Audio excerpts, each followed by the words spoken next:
Hey, everyone. Take a seat closer to the stage, please. Come on in.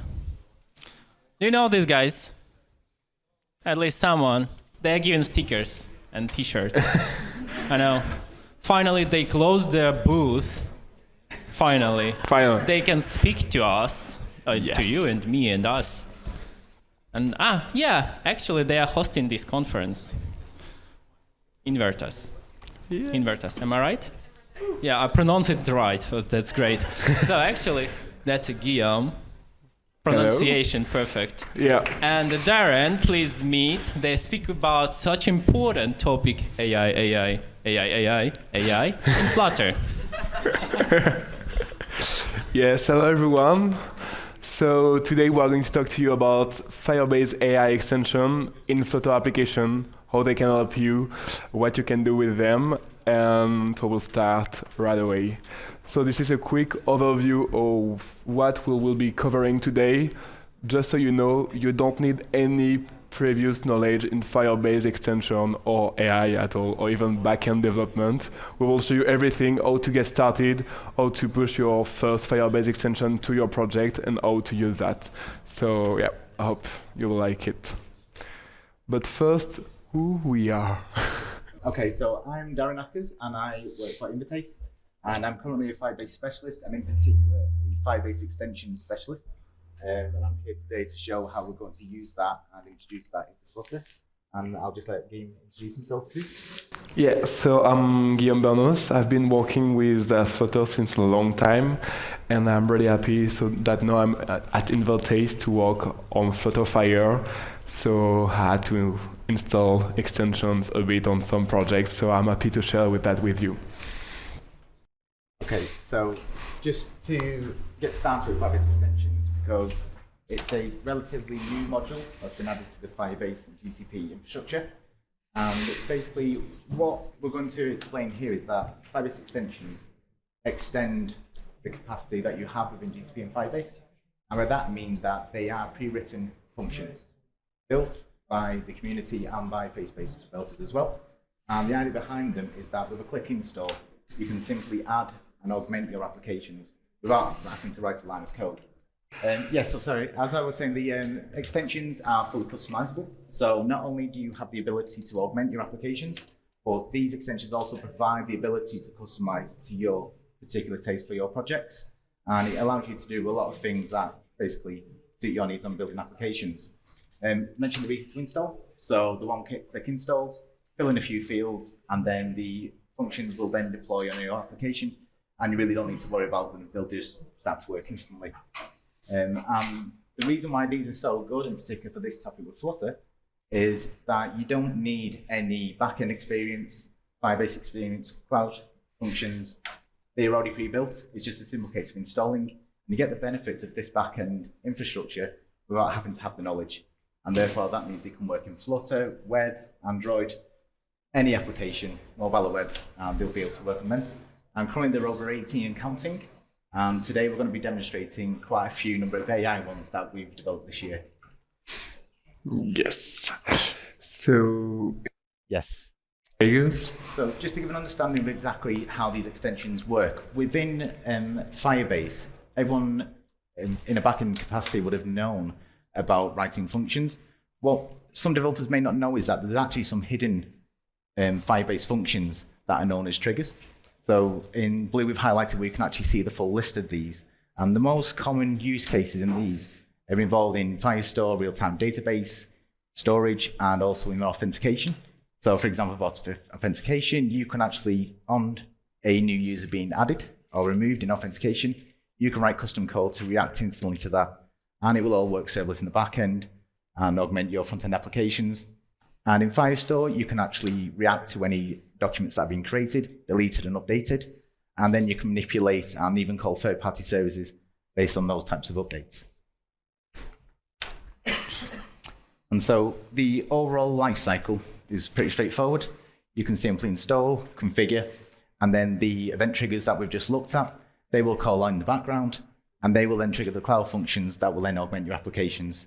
So it's an actually really simple life cycle for getting them installed and working. But first, let's see quickly how to add Firebase to Flutter. I think a lot of you already know that, but let's recap a bit.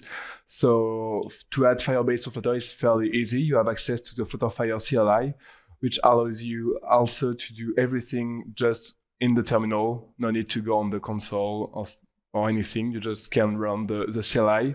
And we also added like support for the different flavors recently. So you are able to, if you have multiple environments, multiple Firebase projects, you're able with this CLI to do everything that you will need. That's pretty useful. And now why extension works so well with Flutter?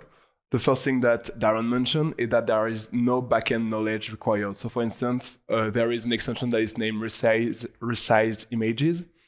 If you had to do that on your own, you probably have to do a custom code in which you will have to detect each formal type and then resize the image and store it on storage. And it can be a fair amount of work. And with this extension, you need no backend knowledge. You can just enter all the parameters you need. You set up the extension, and then it will be resized automatically. You can also experiment very quickly. For instance, if you need to add a new market to your app and you need to translate user-generated text directly with Firestore, there is also an extension for that will plug in into the correct APIs, and you can add a new field to Firestore very easily. And yeah, you will get the text translated. And it's also easy to integrate new feature, which means that when you need to run a payment with any vendor, or for instance with Stripe, it's a lot of process, and you really need to get the security done properly, otherwise your customers will not be happy. So yeah, we have also an extension for that created directly by Stripe. You can really streamline your work and reuse stuff really easily because extensions are prepackaged and they make you win a lot of time. Yep. Okay, so we've covered some basic extensions there, which have been around for a couple of years now. The Stripe one is a particularly popular one. But this year, we've all heard about AI this year. It really took off. And so we started a new initiative to try and introduce AI more and more into extensions. And this is the current full list of ones that we've been working on this year. And you can see that from the list, there's quite an array of different types. So when people hear of AI these days, it's quite a common concept to just see a chatbot and to think that just talking to it and getting a response. But AI is so much more than that. And for example, you can see detect objects with cloud vision. So the ability to put an image forward and for an AI to then detect and tell you exactly what is in the image. You've got speech to text for turning your voice into text that you can then translate. We have the summarized text, which I believe was in the keynote yesterday, and that showed an example of how you can take a huge array of text, and the AI will automatically take that and turn it into something a lot more readable and understandable. We've got the chatbot with Palm API. We'll be demoing that as part of this talk. And we've also got semantic search. So all Firebase users know that we don't have a search function currently in Firebase. This AI will allow you to provide a collection of data from your database, and we'll give you a full search capability through AI technology. Which is nice. Yes. Okay, so let's talk about the Firebase Palm API, which is our highlight for this talk. And you'll notice that there's two. So Palm, which was announced, I believe, in beta in Google I/O earlier this year. And we also have Vertex AI. Vertex is an AI platform that is built into GCP.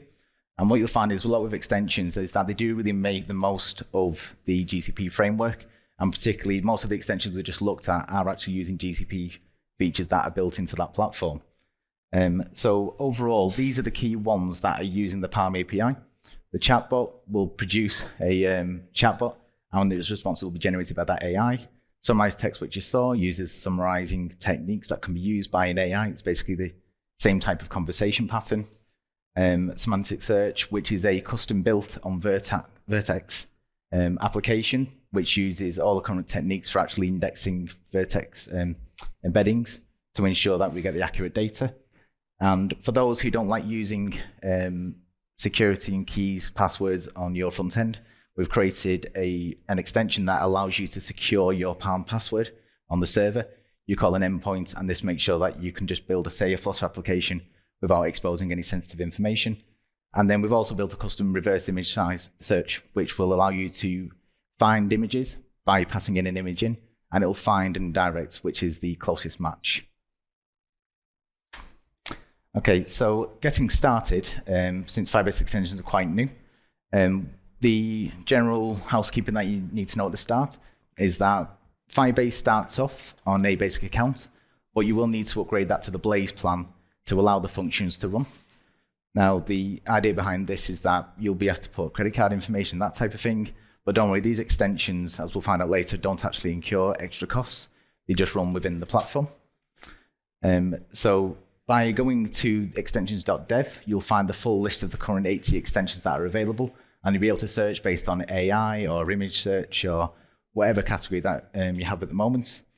You can simply complete the installation, and then once the installation is complete, it will automatically start working in your database based on whatever trigger or input you use. Okay. So now it's demo time. It's demo time. Let's see how it goes. So I can explain the app.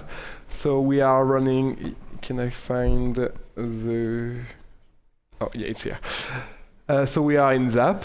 Stay after this talk. We have a talk about Zap, which will be great.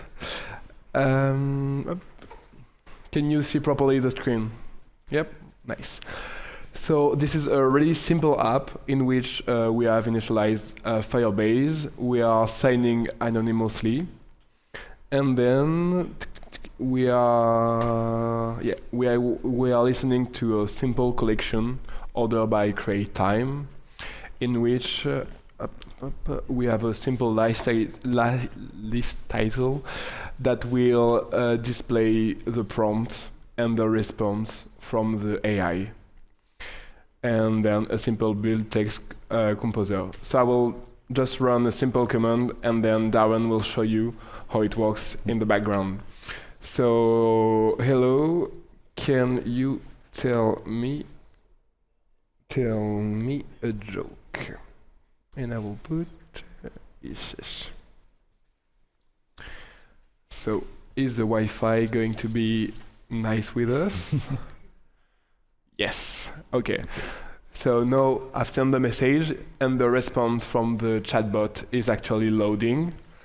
So since we haven't run that right before the demo, there will be a small cold boot time that is added, and then we get the response. So I will not read this long joke, but maybe if I see you laughing in the background, maybe it will be not about us, but about the joke. I like it. Good joke. Okay, so what games provide us an example of there is, it's just, you notice, just a simple Flutter app. So far we've not done actually anything in the application, but yet we're using a chatbot, and it's providing a produced response of high quality. And so I'll explain now how we actually get this installed and what is actually going on in the background. So we will reload this document.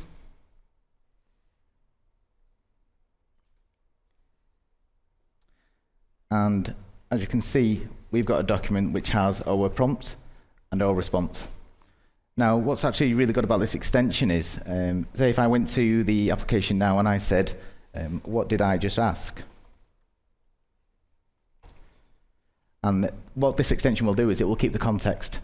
So as we do with any other type of chatbot, and it's able to reply and understand what has just happened and what the conversation is, this extension will use your documents in your Firestore collection, and it will then replay them backwards in order, and then feed that context back into the AI before getting the response. So it uses your current question plus any previous documents. So it's a natural document store for putting information within an AI.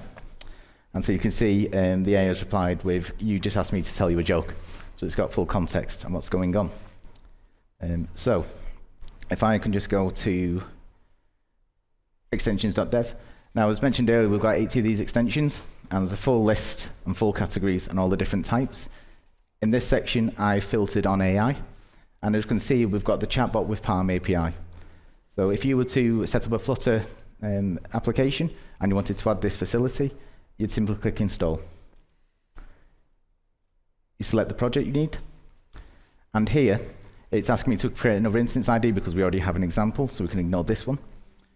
But what it'll do is, it will provide us with a list of the APIs that this is going to be using within GCP. So if you want to understand exactly what these extensions are and what you're actually allowing it to run, you can actually go here and understand what's going on and then decide whether you're happy to install the extension. And it's also going to say that we're going to need an API key, which we mention here is optional. If you don't have an API key, you can run this and it will then load that in automatically. It will give you a list of permissions. So in the background, we mentioned that we can use triggers. On each extension, you can define what permissions are allowed, and this will provide it for the service account, and it will grant the extension the permissions to run on your behalf. In this example, we want to write to Firestore. If we're using Vertex as the option for our AI, we need that engine as well. And then the secret manager for storing our API key, if we wanted to securely store our secret in this one. So in this example, we have the generative AI, language AI for developers, or we've got Vertex AI. You can choose either one for this and it'll output the same results. You select the collection path where you'd like the Firestore documents to be stored. You can even set which field you'd like for your initial message, and then also the response field that you'd like the output to appear in, so this is customizable, and also how you'd like to order the documents for recognition with the AI. And then further down, we've got all sorts of different functions and options that enhance and allow you to fully customize how we use the Palm API or Vertex in this example. And so most of these you can just leave blank. And then if I was to do a real example, I'd simply click install, and we'd end up with an extension listed. I could just go back to the projects. And here you can see I've got a single extension installed, and it has my collection reference and also my API key from Palm. And that is literally it. Just installing that, adding to the collection, that will trigger the document, and we get a response from the AI. Cool. No demo time. Everything worked. That's unexpected, but great. It's a relief.